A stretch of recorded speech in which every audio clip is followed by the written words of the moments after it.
Hi అండి, అందరికీ నమస్తే. ఎవరైతే ఆధార్ కార్డ్ కలిగి ఉండి లాస్ట్ ఒక 10 సంవత్సరాలుగా మీ యొక్క ఆధార్ కార్డులో ఎటువంటి మార్పులు చేసుకోకుండా ఉంటారో అలాంటి వారి ఆధార్ కార్డులన్నీ కూడా డాక్యుమెంట్ అప్డేషన్ తప్పనిసరి అని చెప్పి ఆధార్ వాళ్ళు ఎప్పటి నుంచో అనౌన్స్ చేస్తుంది. గవర్నమెంట్ దీన్ని 1 yearగా ప్రమోట్ చేస్తూ ఉంది. సో బట్ ఏంటంటే చాలామంది ఇంకా ఈ డాక్యుమెంట్ అప్డేషన్ అనేది చేసుకోలేదు. ఇలా చేసుకోకపోవడం వల్ల కలిగే మనకి నష్టాలు ఏంటంటే మీ యొక్క ఆధార్ కార్డ్ సస్పెండ్ అవ్వడం మీద జరుగుతుంది. సస్పెండ్ అయితే ఏం ప్రాబ్లం అంటే గవర్నమెంట్ నుంచి రిలీజ్ చేసి ఏ స్కీమ్స్ కూడా మనకి వర్తించు అంటే అప్లై చేసుకోలేము అనమాట. సో ఎందుకంటే ప్రతి ఆధార్ కార్డుతో ముడిపడి ఉంటుంది. అలాగే ఫండ్స్ ఏదైనా రిలీజ్ చేశారు అనుకోండి, ఇప్పుడు ఫర్ సపోజ్ రైతు భరోసా కానీ చేయూత కానీ ఇలాంటివి ఏవో చాలా స్కీమ్స్ ఉంటాయి కదా, అవన్నీ కూడా పడాలంటే మనకి త్రో ఎన్పిసిఐ సర్వర్ ద్వారా మనకి ముడిపడి ఉంటుంది అనమాట. సో ఈ ఫండ్స్ అనేది కూడా మీకు బ్యాంక్ అకౌంట్లోకి నేరుగా జమ కావు. అలాగే మీరు బ్యాంక్ ట్రాన్సాక్షన్ చేయాలన్నా జమ కావు. అలాగే మీ పిల్లలు ఒకవేళ అడ్మిషన్స్ ఏదైనా చేయాలన్నా కూడా వారికి కూడా ఇలాంటివన్నీ కూడా యాక్సెప్ట్ కావన్నమాట. సో ఎందుకంటే ప్రతిదీ ఆధార్ కార్డుతో ముడిపడి ఉంటాయి కనుక తప్పనిసరిగా డాక్యుమెంట్ అప్డేషన్ అనేది చేసుకోవాలి. ఈ డాక్యుమెంట్ అప్డేషన్ చేసుకునే దానికి మీరు క్యూలో గంటలు నిలబడాల్సిన కూడా అవసరం లేదు. సో మీరు డైరెక్ట్గా వెబ్సైట్లోనే కూడా మీ యొక్క మొబైల్ నుంచి కూడా మీరు డాక్యుమెంట్ అప్డేషన్ ఫ్రీగా చేసుకోవచ్చు చెప్పనేసి ఆధార్ వాళ్ళు గవర్నమెంట్ వాళ్ళు ప్రమోట్ చేస్తూనే ఉన్నారు. సో ఒకవేళ మీకు తెలియకపోయినా దగ్గరలో ఆధార్ సెంటర్కి వెళ్ళినా వాళ్ళు కూడా చేయిస్తారని చెప్తున్నారు. సో దీనికి సంబంధించి మనం ఎలా డాక్యుమెంట్ అప్డేషన్ చేసుకోవాలి గతంలో వీడియోస్ కూడా చేసాం. ఇవాళ మీకు మరొకసారి ఎక్స్ప్లెయిన్ చేయడం అనేది జరుగుతుంది. ఫస్ట్ ఆఫ్ ఆల్ మీరు మీ మొబైల్లో చేసుకున్న మొబైల్లో మనకి ఆధార్ అనే యాప్ ఉంటుంది. ఆధార్ యాప్లో నుంచి మీరు ప్లేస్టోర్లోకి వెళ్ళి ఇన్స్టాల్ చేసుకున్న యాప్ స్టోర్లో నుంచి ఇన్స్టాల్ చేసుకున్నా కూడా దాంట్లో నుంచి కూడా మీరు మీ యొక్క ఆధార్ కార్డ్తో లాగిన్ అయ్యి డాక్యుమెంట్ అప్డేషన్ చేసుకుని ఈజీగా అప్లోడ్ చేసుకోవచ్చు అనమాట. సో లేదు మాకు యాప్ ద్వారా కాకుండా డైరెక్ట్గా మనం క్రోమ్ బ్రౌజర్ ఓపెన్ చేసుకొని మొబైల్లో కానీ సిస్టంలో కానీ ఇప్పుడు నేను చూపిస్తాను చూడండి. సో జస్ట్ మీరు కూడా ఆధార్ అని టైప్ చేయండి, క్రోమ్ బ్రౌజర్ ఓపెన్ చేసుకొని ఇక్కడ చూసారు కదా UIDAI అనేసి ఉంటుంది. సో లాంగ్వేజ్ సెలెక్షన్ దీన్ని క్లిక్ చేసిండి. ఇక్కడ ఇంగ్లీష్ సెలెక్ట్ చేసుకోండి. సెలెక్ట్ చేసుకున్న తర్వాత మనకి ఈ విధంగా అఫీషియల్గా పేజ్ అనేది రావడం జరుగుతుంది. సో దీంట్లో డాక్యుమెంట్ అప్డేషన్ మనం ఎక్కడ చేయాలంటే మై ఆధార్ అనే ఆప్షన్కి వెళ్ళాలండి. సో ఇలా చూసుకుంటే మై ఆధార్ ఆప్షన్ ఉందా, సో దీన్ని జస్ట్ క్లిక్ చేయండి.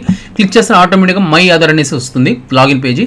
లేదు మీకు డైరెక్ట్గా ఈ లింక్ అనేది నేను కావాలంటే కింద డిస్క్రిప్షన్ ప్రొవైడ్ చేస్తాను, అక్కడి నుంచి కూడా మీరు లాగిన్ అవ్వచ్చు. ఇక్కడ డాక్యుమెంట్ అప్డేషన్ చూడండి, మనకి this service free of cost till మనకి ఈ నెల 14వ తేదీ వరకు ఉంది. అంటే 14వ తేదీ వరకు ఫ్రీ ఆఫ్ కాస్ట్తో ఉంటుంది. ఆ తర్వాత ఒకవేళ పేమెంట్ పెట్టచ్చు, లేదా ఒకవేళ మన కార్డ్స్ అనేది ఇంకా కూడా మనం ఏమి ట్రాన్సాక్షన్ జరగకుండా ఉంటే కార్డ్స్ సస్పెండ్ అయ్యే ఛాన్సెస్ కూడా ఎక్కువ ఉంటాయి అనమాట. సో ఇక్కడ ఫ్రీ ఆఫ్ కాస్ట్ స్టిల్ దీని వరకు ఉంది కదా అంటే ఆ తర్వాత మనకి ఒక 50 రూపాయలు పెట్టని చేస్తారేమో అలా భ్రమపడద్దండి, ఏదైనా జరగచ్చు. సో ఓకేనా, ఇక్కడ లాగిన్ చేయండి. లాగిన్ చేసిన తర్వాత ఇక్కడ మీ యొక్క ఆధార్ నెంబర్ ఎంటర్ చేయండి.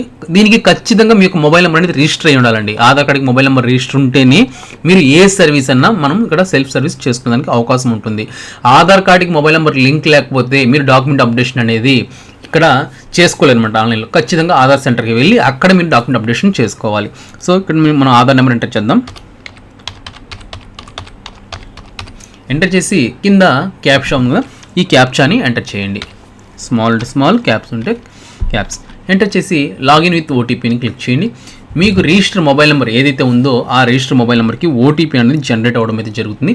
ఆ యొక్క ఓటీపీని ఇక్కడ ఎంటర్ చేయండి.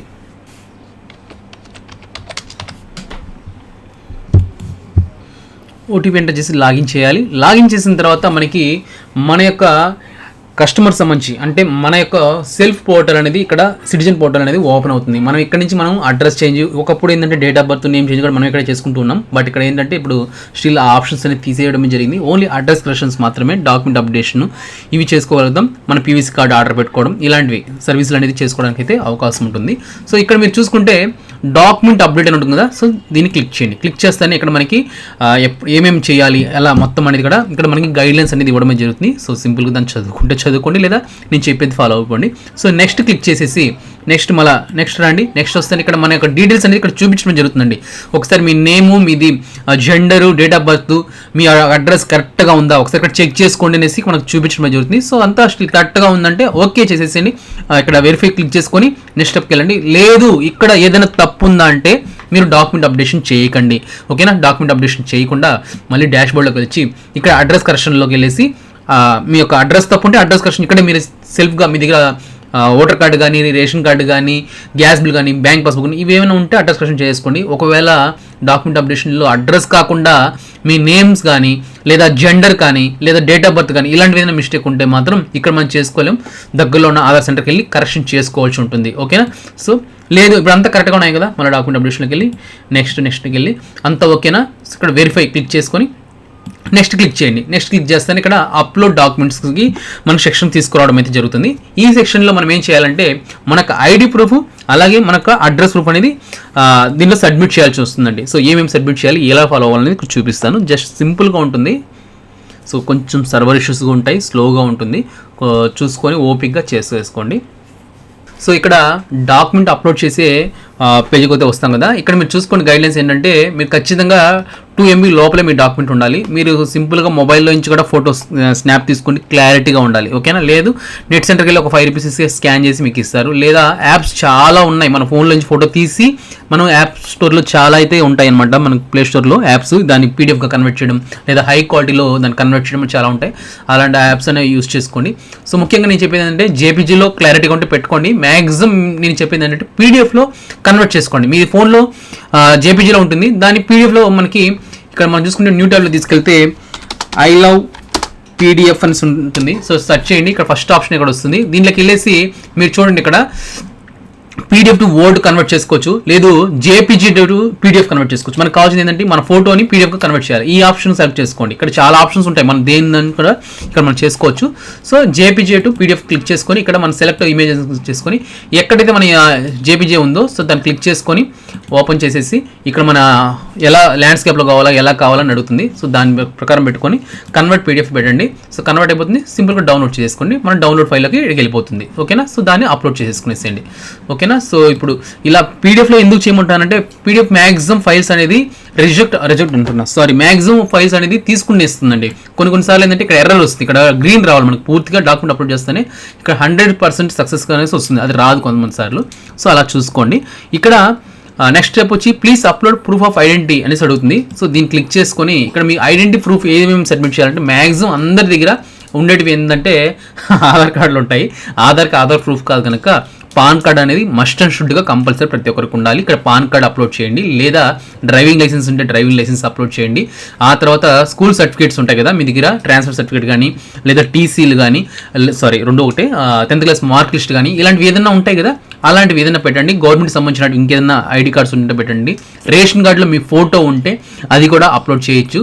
ఓటర్ కార్డు కూడా ఉంటే కూడా అప్లోడ్ చేయొచ్చు అనమాట. సో ఇవన్నీ కూడా మనం అప్లోడ్ చేసి మీరు మీ యొక్క ఐడి ప్రూఫ్కి మనం సబ్మిట్ చేయొచ్చు అనమాట. సో దీనికోసం మనము ఎక్కువగా మంది ఉండేది ఏంటంటే ఓటర్ కార్డు ఉంటుంది, పాన్ కార్డు ఉంటుంది, 10th క్లాస్ మార్క్ షీట్స్ కానీ టీసీస్ కానీ ఇలాంటివి ఉంటాయి. సో పాస్పోర్ట్ ఉంటే పాస్పోర్ట్ కూడా పెట్టండి, డ్రైవింగ్ లైసెన్స్ ఉంటే డ్రైవింగ్ లైసెన్స్ ఇవి పెట్టేసి వీటిలో ఏది కావాలంటే అది సెలెక్ట్ చేసేసుకొని మీరు అప్లోడ్ చేసేసేయండి. ఇక్కడ అప్లోడ్ వ్యూ డాక్యుమెంట్స్ ఉంది కదా, సో ఇక్కడ జేపీజీ కంటిన్యూ క్లిక్ చేసుకొని జేపీజీ పాన్ పీడిఎఫ్ అయితే పీడిఎఫ్ పెట్టేసి అప్లోడ్ చేయండి. అప్లోడ్ చేసిన తర్వాత ఇక్కడ అయిపోతుంది, ఇక్కడ గ్రీన్ మార్క్లో వచ్చేస్తుంది కంప్లీట్గా. ఇక్కడ ప్రివ్యూ అనేది చూపించడం జరుగుతుంది. తర్వాత అప్లోడ్ ప్రూఫ్ ఆఫ్ అడ్రస్ అనమాట, పిఓఏ. సో దీంట్లో మనం చూసుకుంటే బ్యాంక్ స్టేట్మెంట్, బ్యాంక్ పాస్బుక్ కానీ, ఫ్రంట్ పేజ్ కానీ, బ్యాంక్ స్టేట్మెంట్స్ కానీ ఇలాంటివి ఏవి కూడా పెట్టచ్చు. ఆ తర్వాత మీ ఎలక్ట్రిసిటీ బిల్ ఉన్న దాని మీద ప్రీవియస్ 3 months పెట్టాలి, ఓల్డ్ డేట్ పెట్టేదానికి ఉండదు. దాంట్లో అడ్రస్ ఉందో లేదో చెక్ చేసుకోండి, అది కూడా పెట్టచ్చు. గ్యాస్ కనెక్షన్ బిల్ ఉంటుంది కదా, ఆ బిల్ కూడా పెట్టచ్చు. గ్యాస్ బిల్ ఉంటాయి అందరికీ కూడా, సో అది పెట్టచ్చు. పాస్పోర్ట్ ఉంటే పాస్పోర్ట్ పెట్టచ్చు, మ్యారేజ్ సర్టిఫికేట్స్ ఇవన్నీ కూడా పెట్టచ్చు మీకు ఉండేటి దగ్గర ఉంటే. అలాగే గవర్నమెంట్ ఇష్యూ చేసిన ఐడి కార్డ్స్లో మీ అడ్రస్ ఫుల్ అడ్రస్ ఏదైనా ఉంటే అది పెట్టచ్చు. స్కూల్ ఐడి కార్డ్స్లో కూడా అడ్రస్ ఏదైనా ఉంటే కాలేజ్ కానీ స్కూల్ కానీ అలాంటివి కూడా పెట్టచ్చు. ఇక్కడ రేషన్ కార్డు, ప్రాపర్టీ ట్యాక్స్ ఇలాంటివి ఏ ఉన్నా కూడా మీరు పెట్టచ్చు అనమాట. రేషన్ కార్డు, ఓటర్ కార్డు కూడా ఇక్కడ ఆప్షన్ ఉంటుంది. Water bill, telephone bill, landline ఉంటే కొంతమంది టెలిఫోన్ బిల్స్ వస్తుంటాయి, లేదా పోస్ట్ పెయిడ్ ఉంటే కొంతమందికి వస్తాయి. ఇప్పుడు మీ మధ్య ప్రీపెయిడ్ కూడా మనం యాప్స్లో మన యొక్క బిల్స్ అనేది డౌన్లోడ్ చేసుకోవచ్చు అనమాట. అలాంటివి ఏ ఉన్నా కూడా పెట్టచ్చు. ఇవేమి మా దగ్గర లేదంటే గెజిటెడ్ ఫామ్ లెటర్ ఉంటుంది. సో గెజిటెడ్ ఫామ్ మీ అందరికి తెలుసు కదా, మనం అడ్రస్ కరెక్షన్ మార్చుకుంటూ ఉంటాం.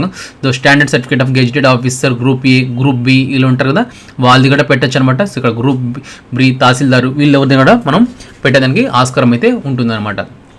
సో ఇవన్నీ పెట్టేసి డాక్యుమెంట్ అప్లోడ్ చేసేసి మీరు ఏం చేస్తారంటే ఇక్కడ అప్లోడ్ చేసేసుకోండి. ప్రివ్యూ 100% వస్తుంది. తర్వాత ఇక్కడ సబ్మిట్ చేసేసి క్లిక్ చేసుకొని నెక్స్ట్ అనేసి ఇచ్చేసిన తర్వాత ఇక్కడ సబ్మిట్ ఆప్షన్ ఉంటుంది. జస్ట్ సబ్మిట్ చేసేస్తే మీకు అక్నాలెడ్జ్మెంట్ అనేది డౌన్లోడ్ అవ్వడం జరుగుతుంది. సో దాన్ని పెట్టుకొని 1 or 2 days తర్వాత మీరు ఇక్కడ డాష్ బోర్డ్లోకి వచ్చేస్తే ఇక్కడ రిక్వెస్ట్ మీరు ఏమేమి ఇచ్చారు, ఇప్పటి వరకు ఏమేమి సర్వీసులు మీరు సెల్ఫ్ పోర్టల్లో చేసుకున్నారు అనేది చూసుకుంటే ఇక్కడ కింద ఒకటి 1 by 1 వస్తాయి అనమాట. అక్కడ మీరు గ్రీన్ మార్క్లో ఉందా లేదా చెక్ చేసుకోండి. ఇక్కడ చూపిస్తాను చూడండి. సో ఇక్కడ చూడండి, ఇక్కడ డాక్యుమెంట్ అప్లోడ్లో ఇక్కడ డ్రాప్ స్టేజ్లో ఉంది, అంటే ఇక్కడ గ్రీన్లో లేదనమాట. సో ఏముంది అంటే ఇక్కడ సిల్వర్ కలర్లో ఉంది, అంటే ఇది ఇంకా మనం పూర్తిగా కంప్లీట్ చేయలేదు. సో డాక్యుమెంట్ అప్లోడ్ మీకు చూపించాం కదా, నేను already document updation already 2023 same last year ఇదే నెలలో 18 తారీఖు ఏదో నేను చేస్తున్నాను, డాక్యుమెంట్ అప్లోడ్ చేసిన సక్సెస్ఫుల్గా కంప్లీట్ అయిపోయింది. ఇలా వచ్చేస్తుంది అనమాట. సో ఇలా మీకు 1 or 2 daysలో అప్డేట్ అయిపోతుంది. ఇలా సింపుల్గా మీరు అనేది చేసుకోవచ్చు అండి. సో మీరు ఎక్కడ ఆధార్ సెంటర్కి వెళ్ళాల్సిన అవసరం లేదు, నెట్ సెంటర్కి వెళ్ళాల్సిన అవసరం లేదు, మీ మొబైల్లోనే మీరే సెల్ఫ్గా చేసేసుకోవచ్చు. సో మీకు ఇంకా ఏదైనా డౌట్స్ ఉంటే కింద కామెంట్ సెక్షన్లో తెలియచేయండి. సో ఇక్కడ నుంచి రెగ్యులర్గా మీతో టచ్లో ఉండడానికి ట్రై చేస్తున్నాను. ప్రతి ఒక్కటి ఇన్ఫర్మేషన్ అనేది కూడా ఆధార్ కార్డు సంబంధించి, పాన్ కార్డు సంబంధించి, పాస్పోర్ట్ సంబంధించి, ఓటర్ కార్డు సంబంధించి ఏ డౌట్స్ ఉన్నా మీరు కింద కామెంట్ సెక్షన్లో తెలియజేస్తే ప్రతి దానికి నేను ఇక్కడ నుంచి మీకు వీడియోస్ రూపంలో సమాధానం ఇస్తాను. ఓకేనా? సో వీడియో నచ్చింది అనుకుంటా. వీడియో నచ్చితే లైక్ చేయండి. ప్రతి ఒక్కరికి ఈ వీడియోని షేర్ చేయడానికి ట్రై చేయండి. తప్పకుండా కొత్తగా చూసిన వారందరూ కూడా ఛానల్ని సబ్స్క్రైబ్ చేసుకోండి. Thank you.